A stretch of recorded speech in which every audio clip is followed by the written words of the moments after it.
যে পানির অপর নাম জীবন, সে পানির সংকটে জীবন মৃত্যুর দোলাচলে এখন মধ্যপ্রাচ্যের মানুষ।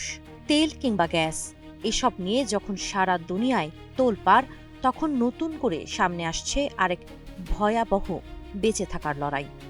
পানিবিহীন জীবনযাপন করা একেবারেই দুঃসহ, কিন্তু যুদ্ধ বিপর্যয়ে এই নিয়েও টিকে থাকার চ্যালেঞ্জ প্রকট হয়ে দাঁড়িয়েছে।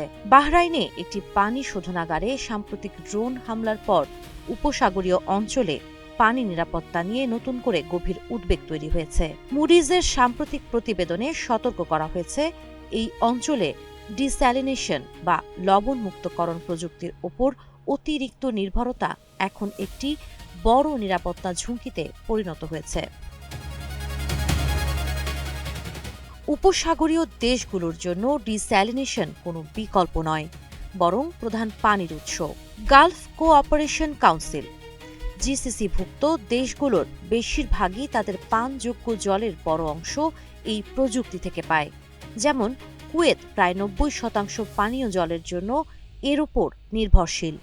সৌদি আরব ও ওমানেও একই চিত্র দেখা যায়। সমস্যা আরও গভীর, কারণ এসব প্ল্যান্ট উপকূলীয় এলাকায় কেন্দ্রীভূত, যা দক্ষ হলেও বড় দুর্বলতা তৈরি করেছে। একবার আঘাত লাগলে দ্রুত বিকল্প ব্যবস্থা গড়ে তোলা কঠিন। সাম্প্রতিক হামলা প্রমাণ করেছে এই অবকাঠামো কতটা ঝুঁকিপূর্ণ। ইতোমধ্যে ইরান এ ধরনের স্থাপনায় হামলার হুমকিও দিয়েছে। জীবন অবাক না করলে কে করবে? 28% মিল্ক ফ্যাটের অবাক করার সাথে ফ্রেশ মিল্ক পাউডার। জীবন অবাক করুক প্রতিদিন। অনেক দেশে মাত্র কয়েকদিনের পানির মজুদ রয়েছে। দীর্ঘমেয়াদী বিঘ্ন ঘটলে পরিবার, হাসপাতাল ও শিল্প খাত দ্রুত অচল হয়ে পড়বে, কারণ পানি ও বিদ্যুৎ একে অপরের উপর নির্ভরশীল।